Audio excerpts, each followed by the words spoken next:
الله الرحمن الرحيم.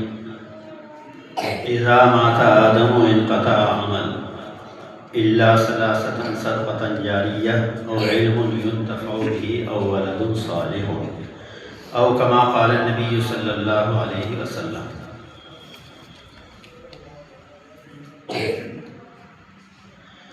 مٹھیوں میں خاک لے کر دوست آئے وقت دفن، مٹھیوں میں خاک لے کر دوست آئے وقت دفن، زندگی بھر کی محبت کا صلہ دینے لگے۔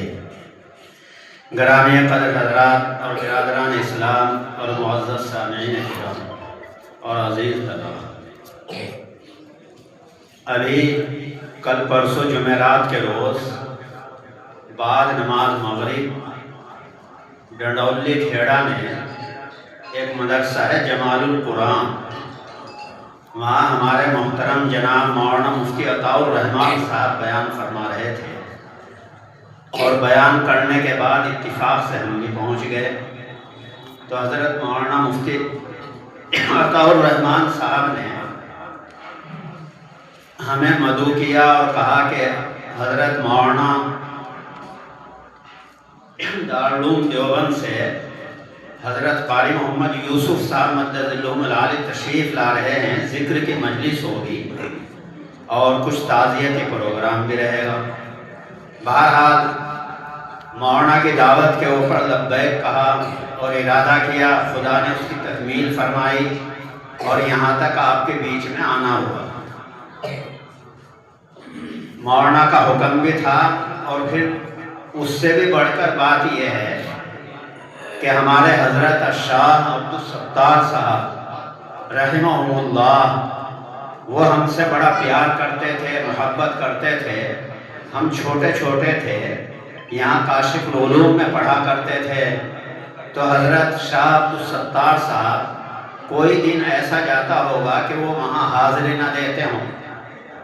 ایک زمانہ تھا حضرت مولانا شریف احمد صاحب رحمۃ اللہ علیہ کا اور حضرت حافظ عبدالستار صاحب رحمۃ اللہ علیہ کا، یہ دونوں حضرات دہرادون اور اسی طریقے سے اس علاقے میں جایا کرتے تھے۔ حضرت حافظ عبدالستار صاحب دعا فرماتے، حضرت مولانا شریف احمد صاحب رحمۃ اللہ علیہ بیان فرماتے، تو بڑا اصلاحی کام کیا کرتے تھے۔ تو اس وقت ہم یہاں کاشف العلوم میں پڑھا کرتے تھے۔ حضرت کی محبتوں اور حضرت کی شفقتوں کا یہ نتیجہ تھا کہ ہم چھوٹے چھوٹے تھے، مگر آپ سے اتنی محبت کہ روزانہ عصر کے بعد یہاں گاؤں میں مسجد تھی جسے نام کا کہتے ہیں، نانکے کی مسجد۔ یہ مدرسہ بھی بہت چھوٹا سا تھا، 2-3 کمرے تھے، نہ مسجد تھی نہ اور کچھ تھا، تو وہیں پر حضرت کا قیام رہتا تھا روزانہ، یا تیسرے چوتھے دن 5ویں دن تو آنا ہی تھا۔ اور حضرت یہ بھی کیا کرتے تھے کہ ہم چھوٹوں کو 10 پیسے 8 آنے 4 آنے، اس وقت یہی پیسوں کا اور انوں کا سلسلہ تھا۔ بہرحال حضرت کی اتنی شفقت ہے کہ آپ روزانہ کاشف العلوم جاتے ہیں، اور حضرت مولانا شریف احمد صاحب رحمۃ اللہ علیہ کے ساتھ آپ ناشتہ کیا کرتے تھے، اور ناشتہ کیسا بھی ہو، کوئی بھی کھانا ہو، رزق جیسا بھی ہو، ہر ایک رزق کا احترام کرتے تھے۔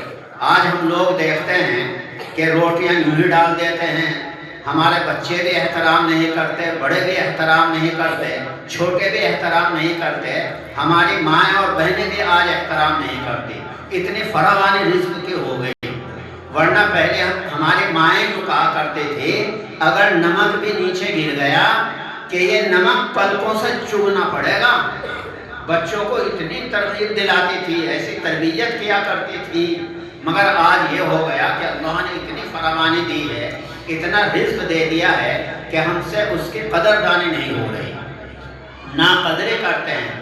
حضرت وہاں چھٹمل پور جایا کرتے تھے، حضرت شاہ عبدالستار صاحب، میں حضرت مولانا شریف صاحب کی چائے بنایا کرتا تھا، تو آپ صبح ہی جاتے اور وہاں چائے نوش فرماتے، جو پتی بھی رہ جاتی ہے نا کف میں پتی، جسے ہم بہت دور پھینک دیتے ہیں، وہ اسے بھی کھاتے اور یوں کہتے یہ بھی اللہ کی نعمت ہے، اس کی بھی قدردانی کرو۔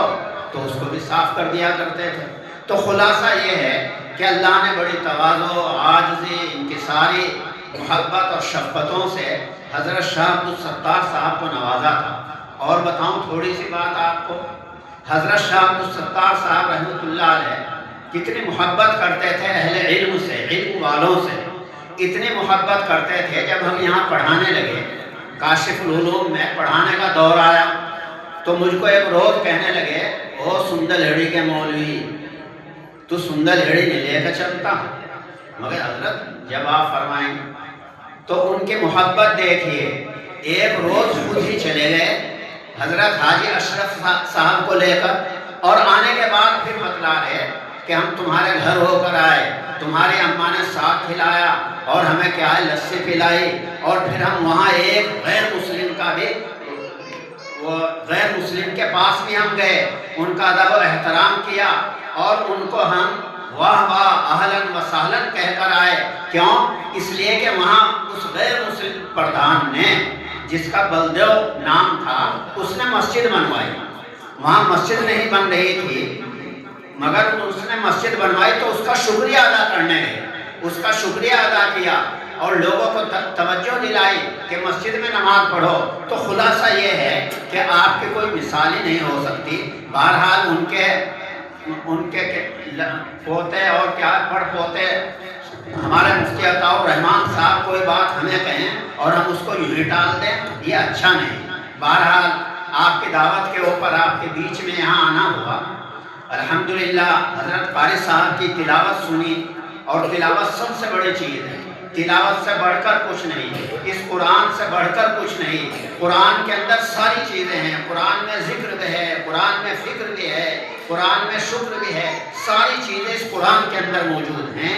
اس لیے کہ جب قرآن پڑھا جاتا ہے تو فرشتے اوپر سے آتے ہیں، آسمانوں سے اترتے ہیں، اور پھر فرشتے اللہ کو جا کر بتاتے ہیں فلاں جگہ قرآن پڑھا جا رہا ہے۔ ایک دفعہ ایک صحابی قرآن پڑھ رہے ہیں، اور قرآن جب پڑھ رہے ہیں تو نماز میں قرآن پڑھنا شروع کیا، عشاء کے بعد شروع کیا یا تہجد میں شروع کیا، تو وہاں پر ایک چھوٹا بچہ بھی لیٹا ہوا تھا اور ایک وہاں پر گھوڑا بندھا ہوا تھا۔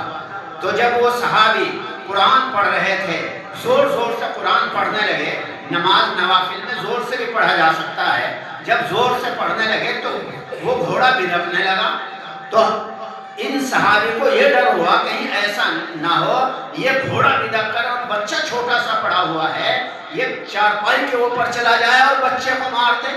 تو وہ پھر آہستہ پڑھنے لگ جاتے، پھر جوش آتا، پھر زور سے پڑھتے، پھر گھوڑا بھی دبتا، اسی طرح ہوتا رہا۔ جب صبح ہوئی، فجر کا وقت ہوا، فجر کی اذان کا وقت ہوا، تو دیکھا ان صحابی نے کہ نیچے سے اوپر روشنی جا رہی ہے، نیچے سے اوپر روشنی جا رہی ہے۔ تو صبح کو اللہ کے نبی کی مجلس میں گئے، اللہ کے نبی کی مجلس میں جا کر ذکر کیا، اے اللہ کے رسول، رات ایسا ایسا واقعہ پیش آیا، ہم قرآن پڑھ رہے تھے، قرآن پڑھتے وقت ایک گھوڑا بھی دبتا تھا، مگر ہمیں ڈر لگتا تھا کہ بچہ پڑا ہوا ہے، کہیں اس کو تکلیف نہ ہو جائے۔ پھر ہم آہستہ پڑھنے لگ جاتے تھے، پھر زور سے پڑھنے لگ جاتے تھے۔ صبح کو دیکھا کہ نیچے سے اوپر روشنی جا رہی ہے۔ اللہ کے رسول نے فرمایا کہ اگر تم پڑھتے رہتے تو آج فرشتے تم سے ملاقات کرتے، وہ فرشتے تھے جو جا رہے تھے۔ تو بہرحال خلاصہ یہ ہے کہ یہ قرآن تو بڑا ہی عجیب کلام ہے۔ ہمارے حضرت قاری صاحب پڑھ رہے تھے، کیا مزہ آ رہا تھا، تلاوت ہو رہی تھی۔ اللہ بھی اس قرآن کے پڑھنے کے اور سننے کے مشتاق رہتے ہیں۔ جب قرآن پڑھا جاتا ہے تو اللہ بھی مشتاق رہتے ہیں کہ میں قرآن سنوں، اس سے بڑی کوئی کتاب نہیں، اس سے بڑا کوئی کلام نہیں۔ چنانچہ ابی بن کعب ایک صحابی ہیں، اجلہ صحابہ میں سے ہیں، ابی بن کعب کہتے ہیں کہ ایک دفعہ اللہ کے رسول نے مجھ سے کہا، اے ابی بن کعب مجھے قرآن سناؤ اور سورہ بینہ سناؤ۔ اللہ نے کہا ہے کہ سورہ بینہ سنو۔ تو حضرت ابی بن کعب نے کہا، اے اللہ کے رسول، کیا اللہ نے میرا نام لیا ہے؟ اسمانی اللہ، کیا اللہ نے میرا نام لے کر کہا ہے؟ اللہ کے رسول نے فرمایا، نام اللہ سما کا، کہ ہاں اللہ نے تیرا نام لے کر کہا ہے کہ اسے کہو ابی ابن کعب کو قرآن پڑھے، میں بھی سنوں گا اور میرا محبوب بھی سنے گا، یعنی محمد عربی صلی اللہ علیہ وسلم بھی سنیں گے۔ تو یہ سن کر وہ صحابی رونے لگے اور انہوں نے کیا ہے خوشی میں رویا اور قرآن پڑھا۔ تو خلاصہ یہ ہے کہ یہ قرآن تو اتنی قیمتی چیز ہے کہ اللہ بھی خوش ہوتے ہیں قرآن پڑھنے والوں سے، اور اللہ بھی چاہتا ہے میرے بندے قرآن پڑھیں میں سنوں۔ بہرحال ہمارے قاری صاحب پڑھ رہے تھے، ماشاءاللہ قرآن عجیب لہجے میں آپ تلاوت کر رہے تھے۔ اللہ کو ایسا قرآن پڑھنا پڑھانا بہت پسند ہے۔ اس کے بعد ایک دوسری بات ہمارے حضرت مفتی عطاء الرحمان صاحب مدظلہ العالی جو آج بیمار بھی ہیں، یہیں آ کر دیکھا، یہیں پتہ چلا، اللہ تبارک و تعالی ان کو بھی صحت عافیت نصیب فرمائے اور شفاء کلی عطا فرمائے۔ بہرحال اس صورت میں بھی یہ یہاں بیٹھے ہوئے ہیں، قرآن کی مجلس میں ہیں اور اپنے ادارے کی ایک عزت میں یہاں بیٹھے ہوئے ہیں، ورنہ بیمار آدمی تو اپنے گھر میں رہتا ہے۔ بہرحال مفتی عطاء الرحمان صاحب نے اس طرف بھی اشارہ کیا کہ ہمارے حضرت مولانا محمد ہاشم صاحب رحمہ اللہ جو حضرت شاہ عبد الستار صاحب کے خلیفہ تھے، انہوں نے خلافت سے نوازا تھا، ان کی تعزیتی پروگرام بھی ہم کریں گے۔ بہرحال تعزیتی پروگرام تو یہی ہے کہ ہم ان کی چیزوں کو یاد رکھیں جو وہ چھوڑ کر چلے گئے، ہم بھی وہ کام کریں جو وہ کام کیا کرتے تھے۔ بہرحال حدیث میں یہ آتا ہے کہ جب آدمی مر جاتا ہے تو اس کے سارے عمل منقطع ہو جاتے ہیں، وہ کچھ بھی نہیں کر سکتا۔ اس لیے کہا کہ زندگی کو مبارک سمجھو، مرنے سے پہلے زندگی کی قدر کرو۔ زندگی ایک نعمت ہے، مرنے کے بعد کچھ بھی نہیں کر سکتا آدمی، نہ درود پڑھ سکتا، نہ قرآن پڑھ سکتا ہے، نہ کسی کی خدمت کر سکتا، اور زندہ آدمی ہے قرآن بھی پڑھے گا، خدمت بھی کرے گا اور ذکر بھی کرے گا، سب کچھ کر سکتا ہے۔ تو گویا کہ زندگی بہت بڑی نعمت ہے۔ اس لیے یہ کہا کہ زندگی میں تم اچھے کام کرو، جب آدمی مر جائے گا سارے عمل منقطع ہو جائیں گے، کچھ بھی نہیں کر سکے گا۔ ہاں 3 عمل ایسے بتائے اللہ کے رسول نے کہ 3 عمل آدمی کے کام آتے ہیں۔ ان میں سے پہلا عمل صدقہ جاریہ۔ اگر آدمی یہاں دنیا میں رہ کر صدقہ جاریہ کر رہا ہے، کوئی اللہ کے راستے میں صدقہ دے رہا ہے، اللہ کے راستے میں کسی کو کہیں کوئی نل لگوا دیا، کنواں بنوا دیا، کسی فقیر یتیم مسکین کی مدد کر دی، یہ سب صدقہ جاریہ کہلاتا ہے۔ کسی کو قرآن پڑھنے کے لیے دے دیا، کسی مدرسے میں کوئی اینٹ لگوا دی، یہ سب صدقہ جاریہ۔ اگر کوئی آدمی صدقہ جاریہ کرتا ہے تو وہ مرنے کے بعد کام آتا ہے، مرنے کے بعد کام آئے گا، ایک چیز۔ دوسری چیز او علم ينتفع به، یا اس آدمی نے ایسا علم سیکھا تھا جس سے دوسرے لوگ بھی نفع اٹھائیں، خود بھی وہ نفع اٹھائے۔ چنانچہ ہمارے مولانا محمد ہاشم صاحب چلے گئے، انہوں نے ایک ایسا علم سیکھا جس سے ہمہ شمہ فائدہ اٹھا رہے ہیں، ان کے بعد میں ان کی اولاد فائدہ اٹھا رہی ہے اور دوسرے لوگ فائدہ اٹھا رہے ہیں، اس کا نفع ان کو بھی پہنچ رہا۔ تو دوسری چیز گویا کہ علم نافع، آدمی ایسا علم سیکھے جو نافع ہو، نفع بخش ہو، ایسا علم سیکھنا چاہیے۔ یہ جو علوم ہیں جنہیں ہم کیا ہے انگلش کا علم کہتے ہیں اور ہندی کا علم کہتے ہیں، ڈاکٹری کا علم ہے، انجینئرنگ کا ہے، یہ سارے کے سارے علم بس یہ نام کے علم ہیں، ورنہ انہیں معلومات کہا جائے گا۔ اصل علم تو علم الہی ہے، علم نبوت ہے، علم قرآن ہے، یہی ہے اصل علم۔ دیکھو آپ کتنے ہی کیا ہے کوئی بڑا ڈاکٹر ہو جائے، کتنا ہی بڑا آفیسر ہو جائے، کتنا ہی بڑا کوئی انجینئر ہو، کتنا ہی بڑا کوئی کلکٹر ہو، آپ اسے کہو کہ بھائی آپ کو کوئی عالم بھی کہتا ہے، سب کہیں گے نا عالم کوئی نہیں کہتا ہے۔ عالم تو صرف اسے ہی کہا جائے گا جو اس علم کو سیکھے گا، علم نبوت کو سیکھے گا۔ بہرحال وہ علم نبوت کے ساتھ دنیا سے گئے، اس علم کا انہیں فائدہ ہوگا، اس علم سے نفع ملے گا، ان کی قبر میں روشنی ہوگی۔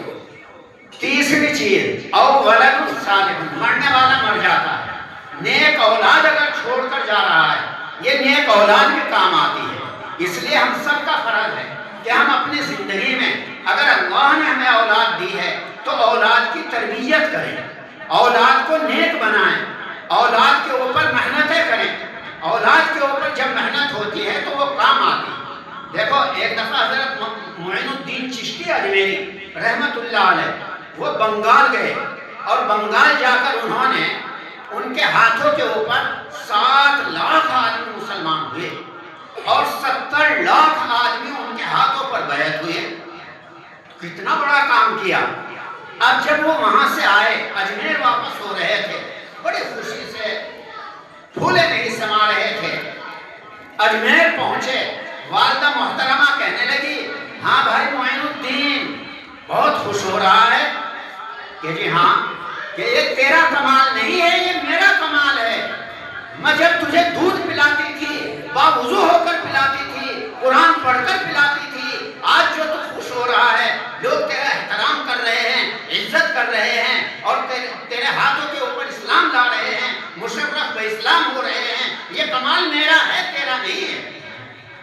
تو گویا کہ ماں کا بھی بڑا کمال ہوتا ہے۔ آج ہم نے تربیت چھوڑ دی، ہماری ماں اور بہنوں نے تربیت چھوڑ دی، یہ تربیت کام آتی ہے۔ تو او ولد صالح، اگر نیک اولاد آدمی چھوڑ کر جائے تو نیک اولاد بھی کام آتی ہے۔